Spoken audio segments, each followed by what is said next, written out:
back to PI, to Pauli Institute on Pi Day, the International Day of Mathematics that is dedicated to the number of the circle to pi, so March 14. Same procedure as last year, hopefully for the last time. We cannot make a presence event, we cannot meet friends, invite people all over the world to celebrate Pi Day. We are again in the seminar room here in Vienna. University is more or less locked down, no courses, all the teaching is online. So the situation did actually not really change today, 1 year ago. What is the thumbs times pi estimate when this will end? Well, my personal estimate is today in a year we shall be out of the worst. Not already this summer, there will be no free travel this summer, that's for sure. Christmas, I would not be sure. But give us another year until the vaccination is really working. Then there is hope that the worst is over. So, same procedure as last year. The same 7 friends have been willing to contribute by sending us a short video. So there's Alfio Quattaroni in Lodi and now Milano, who will give a short statement how he does helpful mathematical modeling and simulation for medicine. There is Doron Levy in Maryland, near Washington, University of Maryland, near Washington DC. So one good news of the last year, we got rid of one plague, which was Donald Trump in the White House. There is Peter Markovich, who is now in Bad Ischl in the Austrian Alps, the globalist who used to fly around the world from Shanghai to Rio to Cape Town. He's localized between Vienna and Bad Ischl, and so this is one of the effects we all have, no more travel.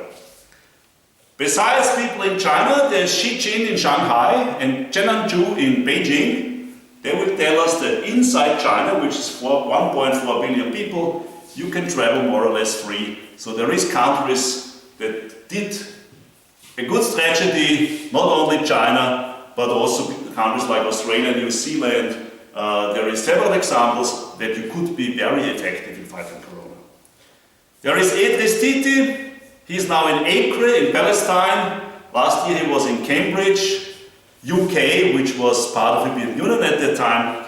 And last but not least, there's Claude Bados in Paris, who celebrated his 80th birthday shortly after the last Pi Day, and he is in good shape in Paris. So our 7 friends will report us. Just a short final remark, so let's be self-critical. What was the role of mathematics during the pandemic? Well, have it been helpful? Yes and no. So when it came to prognosis with mathematical modeling, for example, the SIR model, which was used by Ferguson in the Imperial College study, this kind of models with differential equations, forward computation, actually did not give any useful information. In Austria we had a COVID prognosis consortium of so-called mathematicians who was in charge of giving advice to the ministry and to the politicians. What is the prognosis, how Corona will develop? It was a complete disaster, they completely failed, the mathematical models did, on the contrary, gave wrong information. They did not foresee the second wave that was 10 times higher, much more significant than the first wave in most of Europe, in particular Austria. When it was easy to tell it, if you did not do mathematical modeling and fancy things, but just took the curve of daily cases, take the logarithmic representation, and then look at this straight line, do the correct averaging over 7 days and something, and you could see it. From June on, it was clear we had exponential growth. The number of cases was doubling at a certain period, and in September it was obvious, and you should be able to do something. Unfortunately, the retired statistician Erich Neuwirth and myself, we could not go through to politics telling him, look, in November we will have 10,000 cases per day. It was the continuation of a line, no modeling in some fancy way. So the prognosis completely failed, and we had a really severe second wave, and since then we are between a lockdown or no lockdown. In Austria, like most of Europe, the situation is still very bad.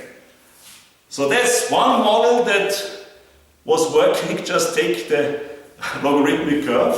A second model that was very successful was a simple analog model. Take the lockdown in Wuhan, take the lockdown in Italy, you repeat the experiment the third time in Austria. So shift the x-axis to the beginning of lockdown, rescale the y-axis, and then you have a prognosis that was amazingly accurate. You can see that on the Pauli Institute webpage. For example, on 7th of April last year, we could predict the number of cases with a precision of 1% over several weeks. It was a very simple model, a data-driven analog model, without any differential equation that normally do. So COVID crisis has shown us use simple, reliable model with a deep insight and avoid forward computation with models like SIR model that are notoriously not unstable in some sense, but depending on the error in the data and the parameters. And the other thing that is what I learned is statistics should go back to math department. We should work together with people in statistics, because the statistic that is done in medicine is far away of being optimal. They get the data and then they apply black box, straightforward tools from standard statistics. I did a prevalence study with oncologists, so now I have a paper in the Journal of Clinical Oncology, and it was over 6 weeks all the patients, so a time-dependent prevalence that changes over time. How do you compare that to a usual sample over a few days? So I entered the field a little bit, and I saw that there is really work to be done from mathematicians who understand the foundations of statistics, and more colleagues should invest into that field. So that's my two little messages, and let's now listen to the message that our friends all over the world came with us. Thank you. Hello everyone, this is Alfio Quarteroni from the Politecnico of Milano and the PFL in Lausanne. This is our second celebration of the Pi Day, the second in the pandemic era. We hope this is going to be the very last one. Meanwhile, we keep doing what we used to do last year, and we are basically at home, especially here in Milano. We're still in this so-called red zone. This means that there's very little that we're allowed to do. So we stay home, we continue doing our research and teaching online, and we try all to do our best to be optimistic and be active. From my side, I've been putting on top of my usual research and my usual activity a couple of new activities. One is about the development of a new mathematical epidemiological model that we did together with my colleagues at MOX at Politecnico of Milano, and we use it to help our authorities to have a better idea on the possible evolution of the pandemic and take the appropriate measures. And on the other side, we try to generalize our cardiac simulation model in order to account for the problems that people affected by COVID experience with their lungs, and try to connect lungs and heart and see the way the, say, low saturation of oxygen, for instance, and the higher resistance of the parenchyma in the lungs may significantly affect the functionality of the heart. So we try to stay active and being stimulated by this enormous tragedy and turn it in a positive way whenever it is possible, of course, and try to provide our contribution from the mathematical side. We know that mathematics can help in many, very many different circumstances. And so we have really to try to do our best and being positive, even though the time is so sad. So all the best to everybody, stay safe, and thumbs time pi.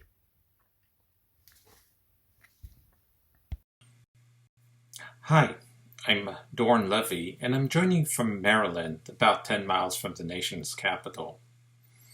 A year into the pandemic, and we're celebrating Pi Day again.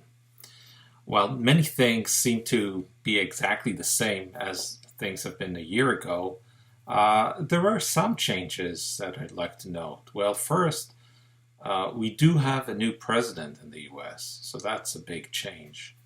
And second, we do have a vaccine that seems to be effective, and many of us started getting it, so that's great. 3, we are starting to talk about reopening, and that is very refreshing news. And finally, we had all these changes at home.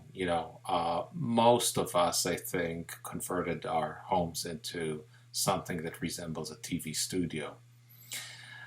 In our department, we wanted to celebrate Pi Day in a special way this year. I mean, instead of preparing pies and eating pies, we asked a local company to prepare a puzzle. So we have this custom-made puzzle shaped as pie using pentominoes, and it's all done with Maryland's colors, black, red, and yellow.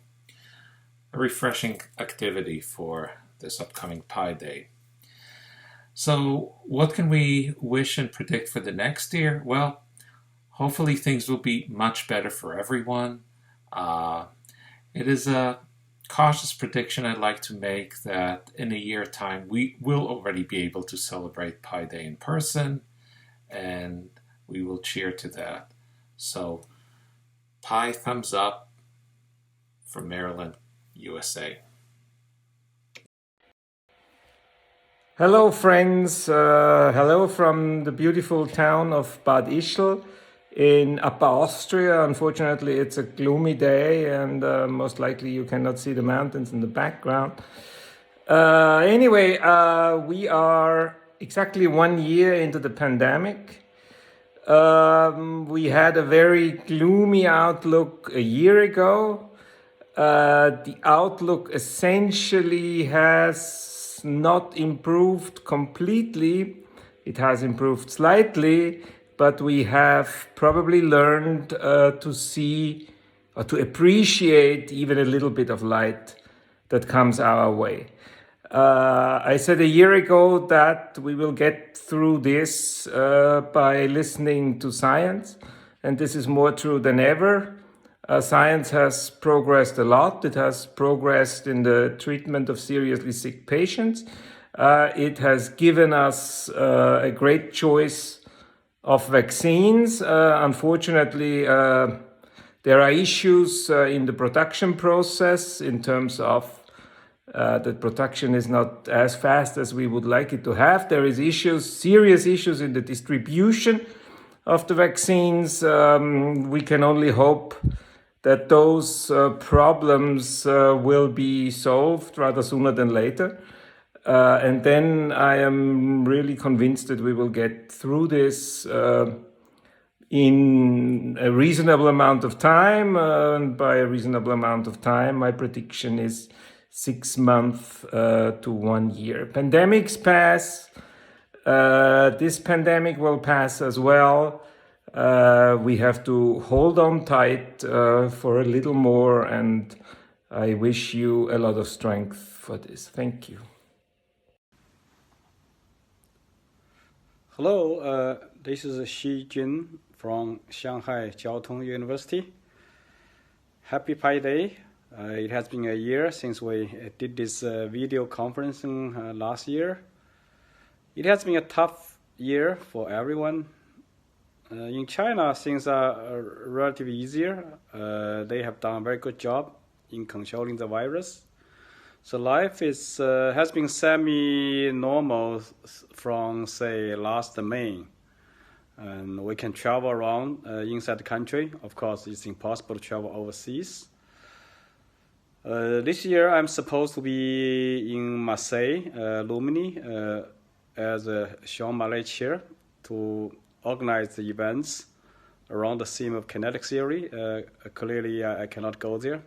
So we have been organizing events online. But over the last year, we have organized many events, both online and on-site.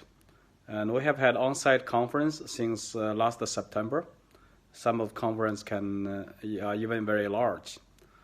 So I would say things are relatively easier in China compared to the rest of the world. But I'm very eager to see that the doors are open. People from overseas can come to visit us. I miss all of my academic friends overseas very much. So I'm eager to welcome you to visit Shanghai whenever the situation allows. As far as when the pandemic will end, I don't know. I expect for the Western countries, probably this fall, life will be normal. For the other part, I'm not sure. But anyway, it's great pleasure to be here. Thanks Norbert for organizing this event. And have a good day. Bye-bye. Greetings, this is Zhenan Zhong from Beijing International Center for Mathematical Research at Peking University. It has been a year, and I would like to thank Norbert for making this happen. So this is another round of global celebration of the International Pi Day, and of course feel thrilled to be able to participate in this. If you're wondering what's going on after a year here in Beijing, why not just walk with me? So I'll show you the campus. So basically, we have just started our semester 2 days ago, literally, and all the faculties and the staff members have been vaccinated. The students, well, they are required to take a certain test before they can really get in the campus, but they can travel freely. Whenever they want to leave the campus, they just need to report it, but there's no hard quarantine anymore. I'm in this open area, so that means I do not need to wear a mask. But if you're going to a shopping mall or going on some public transport, you are still required to wear a mask. Okay, now we are by the side of the Weiming Lake, and I hope you can see the Boya Tower. The Boya Tower is over there. You see that? Okay. So I guess spring just arrived at this city, and we do not see a big range of flowers yet. But hopefully we can see a lot of blossom of flowers soon, very soon. Well, I do not have a very wise estimate for how long this whole chaos would last, but I hope it will end very soon. And I of course longing for travels to all around the world and meet my friends in person. Okay, so I hope I can see you soon. Everybody please keep safe, and bye bye. Hello everyone, happy Pi Day. Greetings from my hometown. Last year I greeted you from Cambridge. However, right now I have been in my flat working all the time, virtually online like everyone, attending many conferences, many seminars, presenting some, working, collaborating with many of colleagues and friends. It has been a very tough year. The fact that we are unable to travel and to meet in person doesn't mean that we saved some time. In fact, that time has been used very efficiently by asking people to give more seminars, and we were able to attend many international seminars and attending places or conferences at places which we would never got there. Anyways, I would like to wish you again happy Pi Day, and I hope next message, we will be able to meet in person, and that we will have recovered from this crisis, international crisis. And take care, please, of yourself and your families, and stay safe. Thank you very much, and once again, happy Pi Day. As we know, since 14 March 2016, the 14th of March has been decided to be the Pi Day, the day of the community of mathematicians. So I also want to join the crowd to celebrate for this day the creativity and the friendship of our community. Both creativity and friendship go together, and they are essential part of our life. Turns out that this few days before, Andy Maida was a leader in our community and he just passed away. And it, at the same time, as we celebrate these P days, I want to remember Andy, who was really a leader and who completely illustrated both the friendship and the creativity of this community. I always carry with me this picture of Andy, which was taken in my house with Peter Lax, at the time he was his mentor, his wife Gerda, and one former student of me, who was Hassan Emami Rad.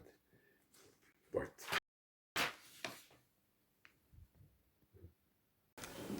So here we are again in the seminar room of Pauli Institute.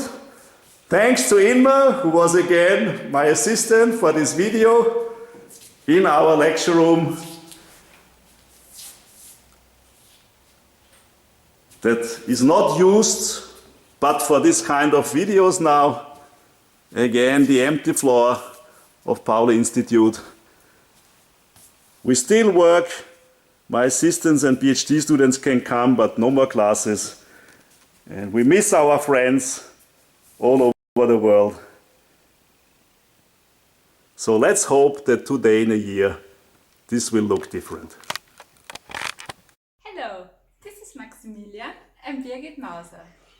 Our thumbs times pi estimate is that this pie is going to be delicious.